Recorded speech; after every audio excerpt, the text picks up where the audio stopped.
Good day everyone, I am Sarami Morales and for this part, I'm going to continue the discussion of Vanessa Prostrado about 12 virtues of Aristotle. So first is anger. Ang excess ng anger ay irascibility.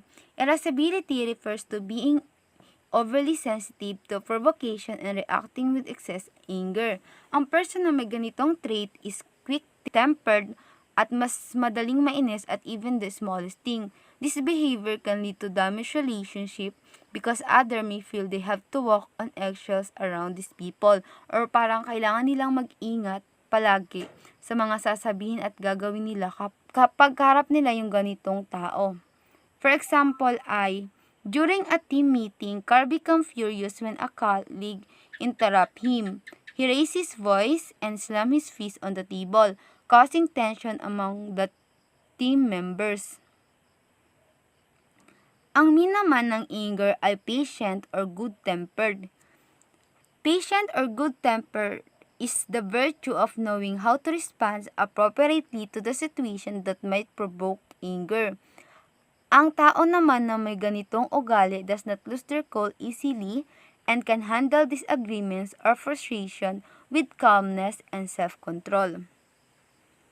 So, for example, is Kira received harsh criticism from her boss. Instead of reacting angrily, she listened calmly, acknowledged the feedback, and asked how she can improve. Ang deficiency naman ng anger ay lack of spirit or unirascibility. A person lacking spirit or unirascibility avoid confrontation entirely, even when anger is justified. This deficiency can be problematic because it means allowing injustice or wrongdoings to go unchallenged. For example is, during a heated debate, John stays silent even when his ideas are unfairly criticized, avoiding confrontation at all costs. Second is the self-expression or pagpapahayag ng sarili. Ang excess naman nito ay boastfulness. Boastfulness occurs when someone exaggerates their achievements or qualities to appear more impressive. This excess often leads to arrogance and turn people off as it feels insincere or nagayabang na. For example is, during a job interview, Alex exaggerated his previous accomplishment, claiming he led a project single-handedly when he only played a small role. Ang mean naman ng self-expression ay truthfulness. Truthfulness involves expressing oneself accurately without exaggeration or forced humility. Ang truthful person acknowledges their strength and achievement honestly but without overstating them. For example is during a performance review, Maria accurately described her contribution to the team, highlighting her achievement without exaggeration. Ang deficiency naman ng self-expression ay understatement or mock modesty. Ito naman ay nangyayari kung saan yung isang tao ay na-minimize nila yung kanilang abilities or achievement, often downplaying their contribution too much. This can lead to missed opportunity or being underestimated. For example is when asked about her role in success project, Chloe downplayed her contribution, saying it was just luck even though she worked hard. Third is conversation or pag-uusap. Ang excess naman dito ay yung buffoonery.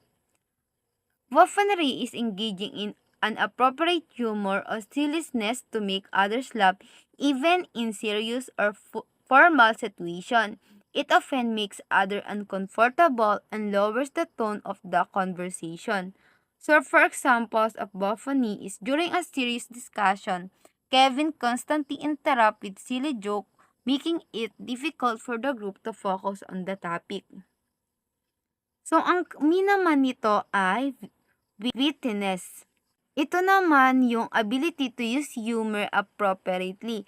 making conversation more pleasant and engaging without being excessive. A witty person knows when and how to use humor to uplift the conversation. Ang example naman nito ay, in a tense meeting, Emily lightens the mood with a clever and timely joke, helping everyone relax and think more clearly. Ang deficiency naman ng conversation is boorishness. Ito naman yung being rude or lack grace in conversation. A boorish person may ignore social cues and make others uncomfortable by being overly blunt or insensitive. For example is, during a party, Steve rudely dismissed a light-hearted comment made by a friend, making the atmosphere awkward. Next is social conduct or pakikisalamuha. Ang excess naman nito ay obsequiousness. Ito naman yung kung saan yung isang tao is overly agreeable or flattering to gain favor, often at the expense of their own dignity. This excessive behavior can appear insincere and manipulated. Halimbawa nito ay Jane always agree with her boss even when she disagree privately because she wants to be in a boss good books. So, ang mean naman ng social conduct is friendliness. Ito naman yung being pleasant, kind, and cooperative without trying to manipulate others. A friendly person maintains balance and respectful relationship with those around them. For example, is Sam regularly check it in on his friends, offering help when needed, and maintain good relations with everyone in work. Ang deficiency naman nito ay ang cantankerousness. Ito naman yung being disagreeable and argumentative, often unnecessary. A cantankerous person tends to be difficult to get along with due to their constant complaints and conflict. Halimbawa naman nito ay Bob frequently argues with his neighbor over minor issue, leading to ongoing dispute and a negative atmosphere.